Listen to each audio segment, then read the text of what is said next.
तो हनफियों में जो उलमा बर्र सग़ीर में बिदअत के ख़िलाफ़ हो गए, उनको लोगों ने देवबंदी कहना शुरू कर दिया। और जो तीजे 40वें और अज़ान से पहले सलातो वस्सलाम के कायल थे, उनको लोगों ने क्या कहना शुरू कर दिया? बरेलवी। ये भी लोग एतराज़ करते हैं ना कि ये देवबंदी फ़िरका तो आज से 150-200 साल पहले पैदा हुआ है, तो इससे पहले तो ये फ़िरका था ही नहीं, तो जो फ़िरका बाद में पैदा हुआ हो वो सही कैसे हो सकता है? उसूली तौर पर तो बात सही है कि जो फ़िरका ही पहले नबी के दौर में था ही नहीं, वो सही कैसे हो गया? तो खूब समझ लें, ना देवबंदी थे ना बरेलवी, हनफी थे। हनफियों में जो तीजे 40वें के कायल हैं उनको लोग बरेलवी कहते हैं, जो तीजे 40वें के कायल नहीं हैं उनको लोग क्या कहते हैं? देवबंदी कहते हैं।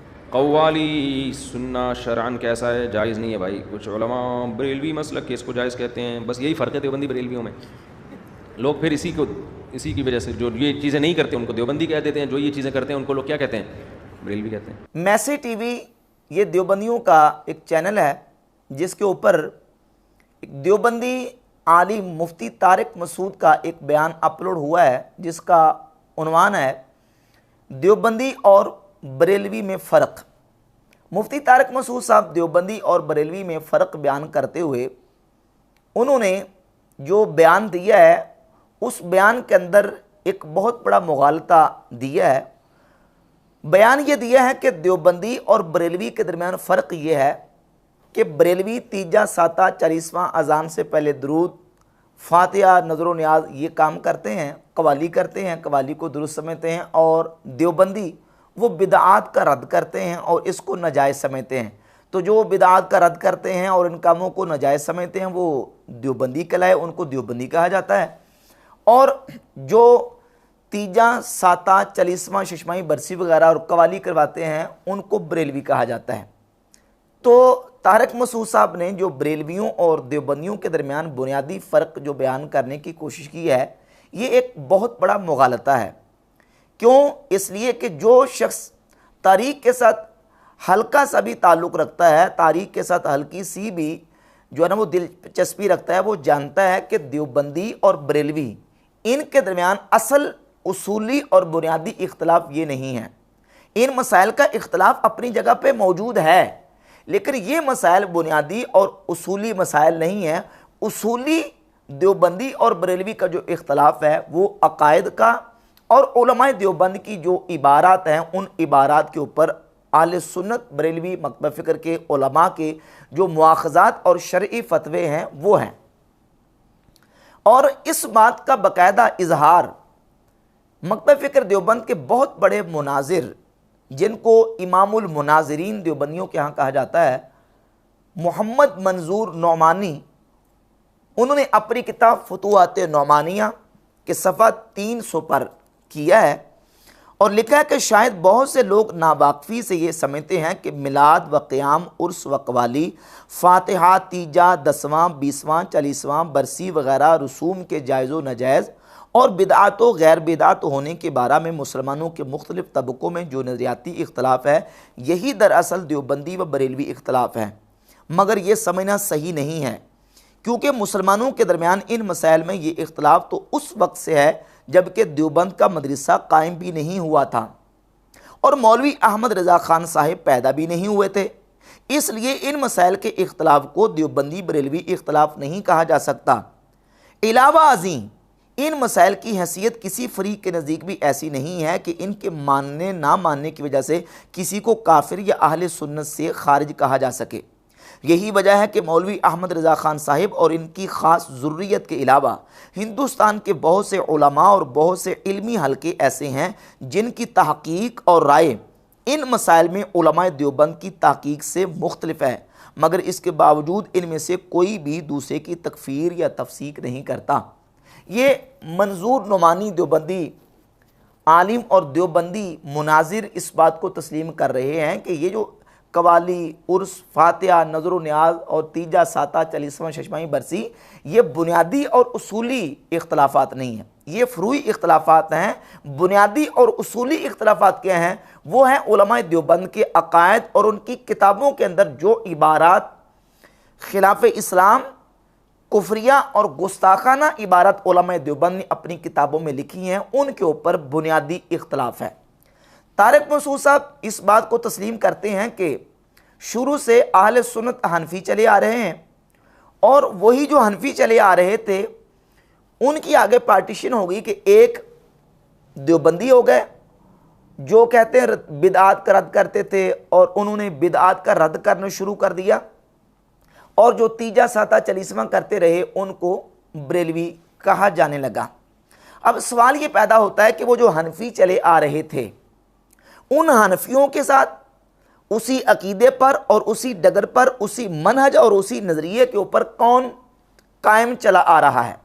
क्या देवबंदी चले आ रहे हैं या बरेलवी चले आ रहे हैं? हिंदुस्तान में, हिंदू पाक में जो इस्लाम आया, जो मुसलमान लोग हुए अहले सुन्नत व जमात के अकीदे पर और फ़िक़्ह में उन्होंने हनफी मज़हब को कबूल किया, वो मुसलमान किस अकीदे पर थे? क्या वो बरेलवी नुक्ता नज़र जो आज अकीदा है उस पर थे या देवबंदियों के अकीदे के ऊपर थे? तो ये बात बिल्कुल रोज़े रोशन की तरह वाज़े और अया हो जाती है, और अपने और बेगानों सब ने इस बात को तस्लीम किया है कि जो अहले सुन्नत बरेलवी मकतब फ़िक्र है यही वो लोग हैं जो कदीम से अहले सुन्नत व जमात के अकीदे और उनकी रवश पर चले आ रहे हैं। शेख इकराम अपनी किताब मौजे कौसर के सफ़ा नंबर 70 पर लिखते हैं कि उन्होंने यानी मौलाना अहमद रज़ा बरेलवी साहब ने नहायत शिद्दत से कदीम हनफी तरीक़ों की हिमायत की। इमाम अहमद रज़ा खां मुहद्दिस बरेली रहमतुल्लाह वो हैं जिन्होंने कदीम हनफी तरीक़ों की शिद्दत के साथ हिमायत की। और सलेमान नदवी वो हयात शिबली के सफ़ा 46 पर लिखते हैं कि तीसरा फ़रीक वो था जो शिद्दत के साथ अपनी रवश पर कायम रहा और अपने आप को अहलु सुन्ना कहता रहा। इस ग्रोह के पेशवा ज़्यादातर बरेली और बदायून के उलमा थे। और ये एक और किताब है गैर मुक़ल्लिद आलिम सनाउल्लाह अमृतसरी, उनकी शमे तौहीद, और शमे तौहीद के सफ़ा नंबर 63 पर वो लिखते हैं कि अमृतसर में मुस्लिम आबादी गैर मुस्लिम आबादी हिंदू व सिख वगैरह के मुसावी है। 80 साल पहले, यानी अंग्रेज़ के आने से पहले 80 साल पहले करीबन सब मुसलमान इसी ख्याल के थे जिनको आजकल बरेलवी हनफी के नाम से पुकारा जाता है। और एक और हवाला सुनने, ये बरेलवियत किताब है गैर मुक़ल्लिद आलिम एहसान इलाही ज़हीर साहब की। इस किताब के सफ़ा नंबर 21 पर लिखते हैं कि बरेलवियों के अकायद क्या हैं।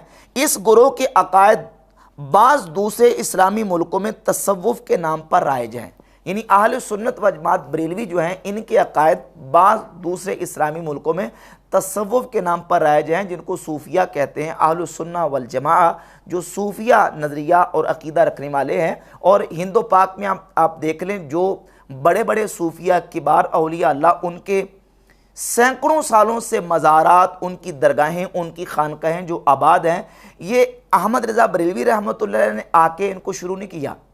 इमाम अहमद रज़ा खां मुहद्दिस बरेली रहमतुल्लाह ताला अलैह ने इनको इसका आगाज़ नहीं किया, इसकी इब्तिदा नहीं की, बल्कि ये सदियों से अहले सुन्नत का जो सूफिया का और तसव्वुफ़ का सिलसिला चला आ रहा था, उसी तरीके की इमाम अहमद रज़ा खां मुहद्दिस बरेली रहमतुल्लाह ताला अलैह ने हिमायत की है और उसी तरीके को शिद्दत के साथ और बड़ी मजबूती के साथ पकड़ के रखा। अपने बेगाने सब मानते हैं। देवबंदी उलमा ने लिखा, गैर मुक़ल्लिदीन ने लिखा कि मौलाना अहमद बरेलवी जो हैं उन्होंने शिद्दत के साथ हनफी तरीक़ों की जो है वो मुआफ़क़त की और उसकी हिमायत की। आप देखते हैं कि उस हनफी तरीके को छोड़ने वाले कौन हैं?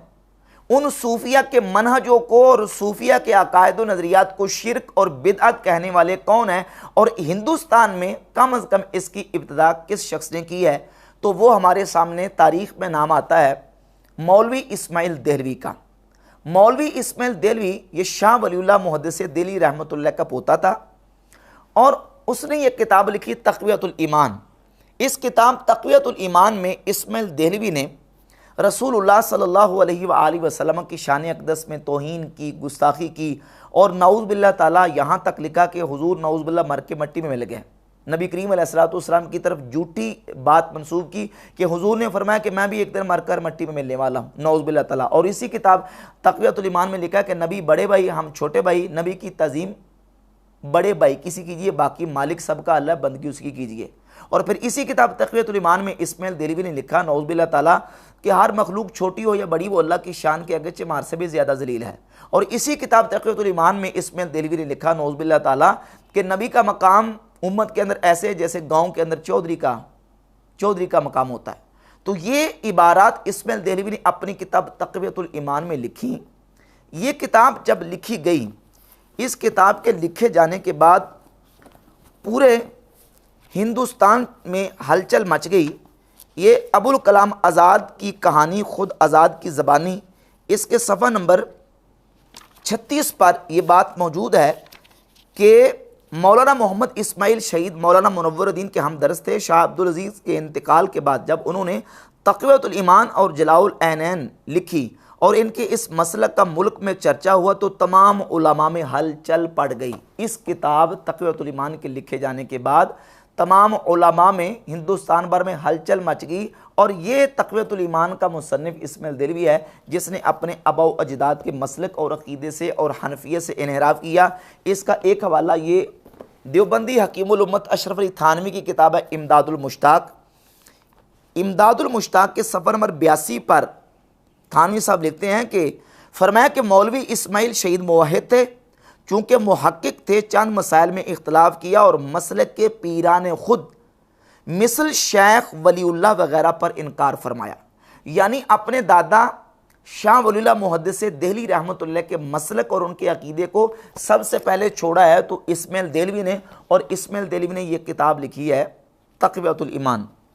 इसी तरह मौलवी अशरफ अली थानवी देवबंदी हकीमुल उम्मत अपनी ये किताब अरवाह सलासा के सफ़ा नंबर 83 पर लिखते हैं कि और इनके सामने तक़वियतुल ईमान पेश की। इस्माइल देहलवी ने यह किताब तक़वियतुल ईमान लिखी और लिखने के बाद जब किताब को पेश किया तो और फरमाया कि मैंने ये किताब लिख दी है और मैं जानता हूँ कि इसमें बाज़ जगह ज़रा तेज़ अल्फाज भी आ गए हैं और बाज़ जगह तशद्दुद भी हो गया है।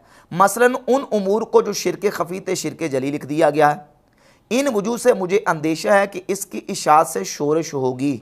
और आगे लिखा कि इसलिए मैंने ये किताब लिख दी है, गो इससे शोरश होगी मगर तवक्को है कि लड़ बिड़ कर खुद ठीक हो जाएंगे। अशरफ अली थानवी साहब ने बयान नकल किया है इस्माइल देहलवी का कि इस्माइल देहलवी साहब लिखते हैं कि मैंने ये किताब तक़वियतुल ईमान लिख दी है, जो शिरक ख़फ़ी था उसको शिरक जली लिख दिया है और इसमें ऐसे सख्त अल्फाज भी आ गए हैं, लेकिन मुझे उम्मीद है कि लोग लड़ बिड़ कर ठीक हो जाएंगे।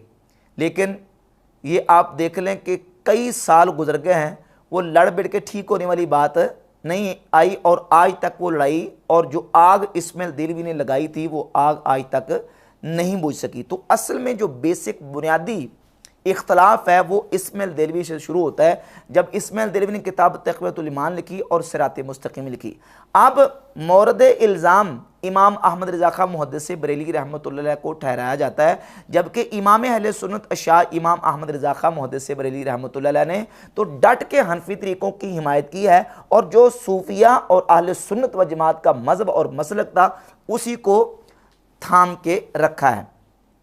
अब हम इससे आगे चलते हैं कि एक तो थी तक़वियतुल ईमान और तक़वियतुल ईमान के बाद यह सिलसिला गुस्ताखियों का और कुफरियात का रुका नहीं, बल्कि इस तरह की इबारात और इस तरह की तहरीरात अपनी किताबों के अंदर उलमाए देवबंद ने लिखी जो कि गैर इस्लामी थी और उन इबारात के ऊपर और उन तहरीरात के ऊपर इमाम अहमद रज़ा खां मुहद्दिस बरेली रहमतुल्लाह से पहले भी अहले सुन्नत व जमात के कई उलमा ने गिरफ्त की। मसलन एक किताब मैं आपके सामने रखता हूँ, ये किताब है बराहीन कातिया, मौलवी खलील अहमद सहारनपुरी की बराहीन कातिया। और इस बराहीन कातिया के सफ़ा नंबर 55 पर रसूलुल्लाह सल्लल्लाहु अलैहि वसल्लम के इल्म पाक की तौहीन और गुस्ताखी करते हुए नऊज़ बिल्लाह ताला यहाँ तक लिखा कि नऊज़ बिल्लाह ताला शैतान का इल्म रसूलुल्लाह सल्लल्लाहु अलैहि वसल्लम के इल्म से ज़्यादा है, अल-अयाज़ु बिल्लाह ताला।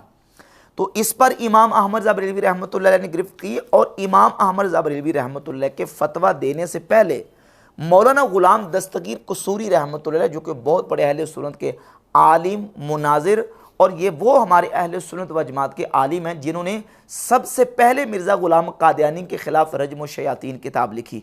मौलाना ग़ुलाम दस्तगीर कसूरी रहमतुल्लाह अलैह ने ये किताब लिखी तक़दीसुल वकील अन तौहीन रशीद वल खलील, मौलवी खलील अहमद सहारनपुरी के ख़िलाफ़। और फिर उलमाए देवबंद के बहुत बड़े इमाम और आलिम जो कि दारुल उलूम देवबंद के बानी कहलाते हैं, मौलवी कासिम नोतवी, उनकी किताब तहज़ीरुन नास। इस किताब तहज़ीरुन नास में इसमें कासिम नोतवी ने रसूलुल्लाह सल्लल्लाहु अलैहि वसल्लम की ख़त्म नबूवत ज़मानी का इनकार किया। हर मुसलमान ये बात जानता है कि नबी पाक सल्लल्लाहु अलैहि वसल्लम की ज़ात अक़दस ख़ातमुन नबिय्यीन है, और ख़ातमुन नबिय्यीन का माना है कि रसूलुल्लाह सल्लल्लाहु अलैहि वसल्लम के बाद कोई नबी पैदा नहीं होगा। हुजूर ज़माने के एतबार से सबसे आखिरी नबी हैं, और नबी पाक अलैहिस्सलातु वस्सलाम के बाद कोई नबी पैदा नहीं होगा। लेकिन कासिम नोतवी अपनी किताब तहज़ीरुन नास के सफ़ा नंबर 40 पर ये लिखता है, बिल्कुल खुतबे के शुरू में लिखता है कि सो अव्वल माना ख़ातमुन नबिय्यीन समझने चाहिए ताकि फ़हम जवाब में कुछ दिक्कत ना हो। तो सो अवाम के ख़्याल में तो रसूलुल्लाह सल्लल्लाहु अलैहि वसल्लम का ख़ातमुन नबिय्यीन होना बई माना है कि आपका ज़माना अंबिया साबिक़ के ज़माना के बाद और आप सब में आखिरी नबी हैं, मगर अहले फ़हम पर रोशन होगा कि तक़द्दुम या ताख़ुर ज़मानी में बिज़्ज़ात कुछ फजीलत नहीं। नाऊज़ बिल्लाह ताला रसूलुल्लाह सल्लल्लाहु अलैहि वसल्लम के आखिरी नबी होने को और हुजूर के सब नबियों के बाद में तशरीफ़ लाने को कहा कि ये अवाम का ख्याल है। अहले फ़हम जानते हैं कि पहले आ जाना या आखिर में आ जाना ये फजीलत की बात नहीं है, नाऊज़ बिल्लाह ताला। हालांकि नबी पाक अलैहिस्सलातु वस्सलाम का आखिर में आना, ख़ातमुन नबिय्यीन होना, ये हुजूर की फजीलत है, हुजूर की मदा है। और सफ़ा नंबर 65 पे लिखा कि बिलफ़र्ज़, बल्कि अगर बिलफ़र्ज़ आपके ज़माने में भी कहीं और कोई नबी हो, जब भी आपका ख़ात्म होना बदस्तूर बाकी रहता है। और सफ़ा नंबर 85 पे लिखा कि बल्कि अगर बिलफ़र्ज़ बाद ज़माना नबवी सल्लल्लाहु अलैहि वसल्लम कोई नबी पैदा हो तो फिर भी ख़ातमीत मोहम्मदी में कुछ फ़र्क ना आएगा। ये कासिम नोतवी बानी दारुल देवबंद की किताब है, जिसके अंदर रसूलुल्लाह सल्लल्लाहु अलैहि वसल्लम की ख़त्म नबूवत ज़माने का इनकार किया गया और कहा गया कि हुजूर के बाद कोई नबी पैदा हो जाए तो नऊज़ बिल्लाह नबी करीम अलैहिस्सलातु वस्सलाम की नबूवत में, ख़त्म नबूवत में कोई फ़र्क नहीं आता। हालांकि फ़र्क आता है जब हुजूर के बाद को नबी पैदा होगा तो रसूलुल्लाह सल्लल्लाहु अलैहि वसल्लम आखिरी नबी नहीं रहेंगे, तो हुजूर की ख़त्म नबूवत में फ़र्क आएगा। ये दूसरी इबारत है। और ये तीसरी किताब है हिफ्ज़ुल ईमान, जो कि मकतब फ़िक्र देवबंद के हकीमुल उम्मत अशरफ अली थानवी की किताब है। इसके सफ़ा नंबर 13 पर यहाँ तक लिखा कि फिर ये कि आपकी ज़ात मुक़द्दसा पर इल्म गैब का हुक्म किया जाना अगर बकौल ज़ैद सही हो तो दरियाफ़त तलब ये अमर है कि इस गैब से मुराद बाज़ गैब है या कुल गैब। अगर बाज़ उलूम गैबिया मुराद हैं तो उसमें हुजूर ही की क्या तख़सीस है। ऐसा इल्म गैब तो ज़ैदो अमर बल्कि हर सभी बच्चा मजनून पागल बल्कि जमी हैवानात बहाइम के लिए भी हासिल है। नाऊज़ बिल्लाह ताला अल-अयाज़ु बिल्लाह ताला। रसूलुल्लाह सल्लल्लाहु अलैहि वसल्लम के इल्म वाफिर व कसीर को जानवरों पागलों के इल्म के साथ तशबीह, ये रसूलुल्लाह सल्लल्लाहु अलैहि वसल्लम के इल्म पाक की तौहीन है, गुस्ताखी है। और ये अशरफ अली थानवी मकतब फ़िक्र देवबंद के हकीमुल उम्मत ने अपनी किताब में ये बात लिखी है, ये इबारत लिखी है, जिस इबारत पर उलमा अहले सुन्नत ने बरेलवी मकतब फ़िक्र के उलमा ने गिरफ्त की और इस पर शरई मुआख़ज़ा किया, शरई फतवे दिए। और ये इबारत गुस्ताखी है, ख़ुद अशरफ अली थानवी के अपने मुरीदों को भी ये तस्लीम है। इसी किताब के अंदर एक रिसाला है तग़यीरुल उन्वान फ़ी बाद इबारात हिफ्ज़ुल ईमान, सफ़ा नंबर 28 पर लिखा है, मुरीदों ने कहा थानवी साहब से कि मेहरबानी करके आप अपनी इस इबारत से रजू कर लें, क्योंकि आपकी ये इबारत जो है जब हम बादियों नज़र में देखते हैं तो ये सख्त सूए अदबी को मुशअर है। यानी पढ़ते ही इंसान की तवज्जो और इंसान की सोच जो है वो फ़ौरन बेअदबी की तरफ जाती है कि इस इबारत से रसूलुल्लाह सल्लल्लाहु अलैहि वसल्लम की तौहीन और बेअदबी जो है वो बिल्कुल वाज़ेह होकर सामने आती है। तो ये इबारात थी और ये कुफरिया और गुस्ताखाना इबारात थी, जिन इबारात के ऊपर उलमा अहले सुन्नत ने बिलखुसूस आला हज़रत इमाम अहमद रज़ा खां मुहद्दिस बरेली रहमतुल्लाह अलैह ने गिरफ्त की और शरीफ फतवे दिए। रह गई बात यह कि इन इबारात को और इन इबारात के लिखने वालों को और इन उलमा को देवबंदी मकतब फ़िक्र के यहाँ हैसियत क्या है, तो ये किताब है मसलक उलमा देवबंद कारी तैयब कासमी, जो कि हकीमुल इस्लाम के लक़ब से देवबंदियों के यहाँ जाने जाते हैं। इस किताब के सफ़ा नंबर 66 पर लिखते हैं, उलमाए देवबंद का नुक्ता आगाज़ दारुल उलूम देवबंद से है। इसी की तालीमात और तर्ज़ अमल से ये मसलक तालीमी रंग से हिंदुस्तान में फैला और उलमाए देवबंद के नाम से मौसूम हुआ। इसलिए ज़रूरत है कि हम दारुल उलूम के वो मकासद जो इसके मुक़द्दस बानी और बानी के रुफ़क़ा का अहलुल्लाह के तर्ज़ अमल और अमली तालीम से नुमायाँ हुए पेश कर दें, ताकि ये मसलक नज़री तौर पर ही नहीं अमली अंदाज से भी सबके सामने आ जाए। इस मसलक के लिहाज से अगर दारुल की तारीख़ को सामने रखा जाए तो इसके असलाफ़ और मुअस्सिसीन मुद्दईयान मसलक ही न थे, बल्कि मसलक का अमली नमूना भी थे, और बिलखुसूस हज़रत बानी दारुल मसलक के इन नदरी और अमली पहलुओं का मुजस्सम पैक करते। गोया इस मसलक के जामे को अगर मुजस्सम कहा जाए तो हज़रत नानोतवी की ज़ात बन जाती है, जिसके कौलो अमल से न सिर्फ इस मसलक के सारे गोशे वाशगाफ हुए, बल्कि दारुल देवबंद की बिनाए अगराज़ व मकासद भी इसी मसले की रोशनी में मुशख्खस हुए। तो इस इबारत से बिल्कुल वाज़ेह हो गया कि उलमाए देवबंद, जो देवबंदी मकतबा फ़िक्र है, उनके नज़रियात और उनके अफकार और उनके जो अकायद हैं वो चलते हैं इस्माइल देहलवी से, और उनके जो बड़े हैं कासिम नानोतवी, रशीद अहमद गंगोई और अशरफ अली थानवी, खलील अहमद सहारनपुरी से। और ये तमाम देवबंदी अकाबरीन वो फॉलो करते हैं वहाबी अकायद नज़रियात को, और इस कदर वहाबी अकायद नज़रियात के गर्विदा हैं कि ये मलफूज़ात हकीमुल उम्मत है थानवी साहब की, इसकी जिल्द नंबर 5 है और इसके सफ़ा नंबर 75 पे मलफूज नंबर 115 थानवी साहब कहते हैं कि फिर फरमाया कि मैं तो कहता हूँ कि अगर मेरे पास 10,000 रुपया हो, सबकी तनख्वाह कर दूँ, फिर देखो खुद ही सब वहाबी बन जाएं।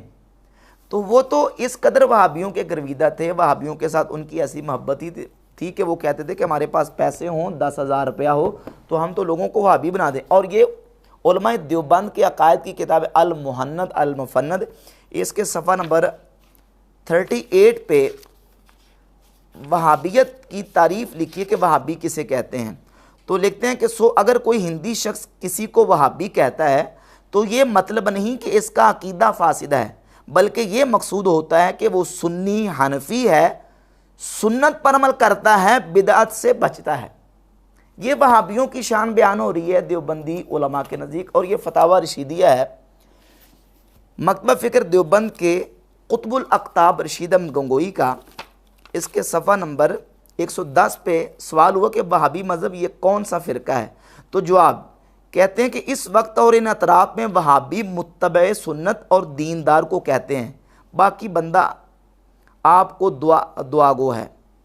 तो और आगे लिखा है कि 280 सफ़े पे के सवाल के अब्दुल वहाब नजदी कैसे शख्स थे, तो जवाब में लिखते कि मोहम्मद बिन अब्दुल वहाब को लोग वहाबी कहते हैं। वो अच्छा आदमी था, सुना है कि मज़हब हम्बली रखता था और आमिल बिल हदीस था, बिदअत व शिरक से रोकता था, मगर तशदीद इसके मिजाज में थी, वल्लाहु ताला आलम। और आगे लिखते हैं कि मोहम्मद बिन अब्दुल वहाब के मुक्तदियों को वहाबी कहते हैं, इनके अकायद उम्दा थे और मज़हब उनका हम्बली था।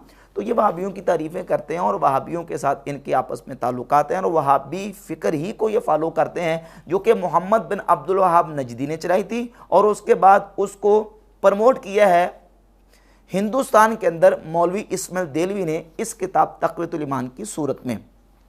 बाकी रह गई अहले सुन्नत व जमात बरेलवियों की बात। तो अहले सुन्नत व जमात बरेलवी बेहमद ताला उन्हीं नज़रियात पर, उन्हीं अकायद पर और उन्हीं मामूलात के ऊपर कायम है, और इमाम अहमद रज़ा खां मुहद्दिस बरेलवी रहमतुल्लाह अलैह ने उन्हीं अकायद व नज़रियात की तरवीज इशाद की है जो कि अहले सुन्नत व जमात का अकीदा और उनका मामूल शुरू से चला आ रहा था।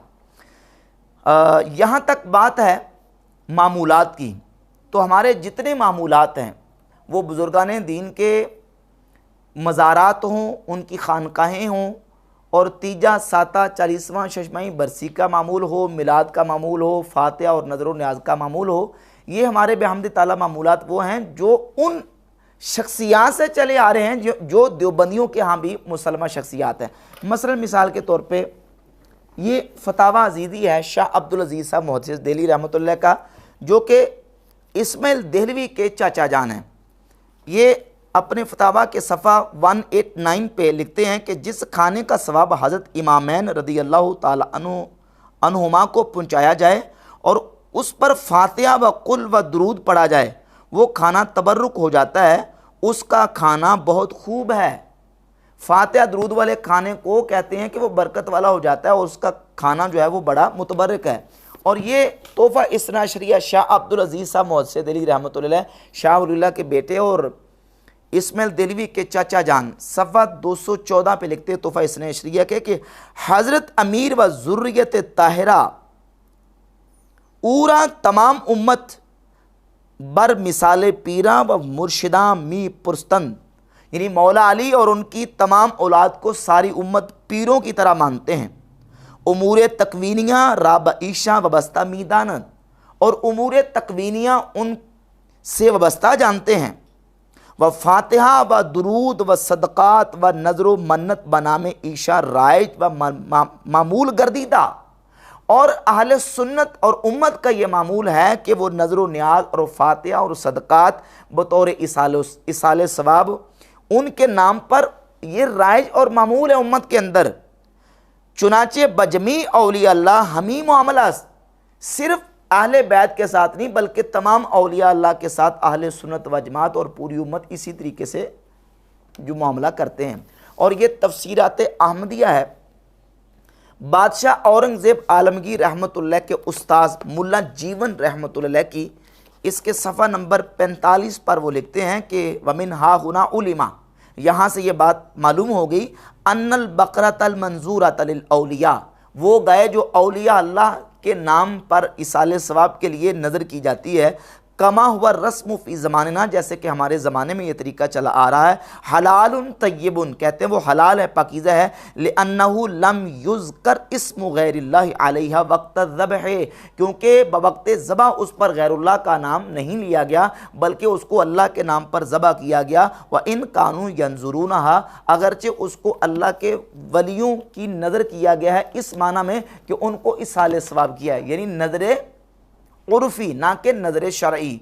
तो मुल्ला जीवन रहमतुल्लाह की इबारत से, शाह अब्दुल अजीज़ साहब रहमतुल्लाह की इबारत से और दीगर कितनी इबारत पेश की जा सकती हैं, ये बात बिल्कुल वाज़ी होती है कि अहले सुन्नत व जमात का जो तरीक़ा हनफियों का मामूल शुरू से कदीम से राज है, उसकी हिमायत देवबंदियों ने नहीं की बल्कि उसकी हिमायत अगर की है तो बेहम्द ताला अहले सुन्नत व जमात बरेलवियों ने की है। और इमाम अहमद रज़ा मुहद्दिस बरेली रहमतुल्लाह अलैह ने शिद्दत से उसकी हिमायत की है। बाकी रहेगी तारिक मसूद साहब का ये कहना कि जो कवाली करवाते हैं वो बरेलवी होते हैं और जो कवाली की मुखालफत करते हैं वो देवबंदी कहलाते हैं।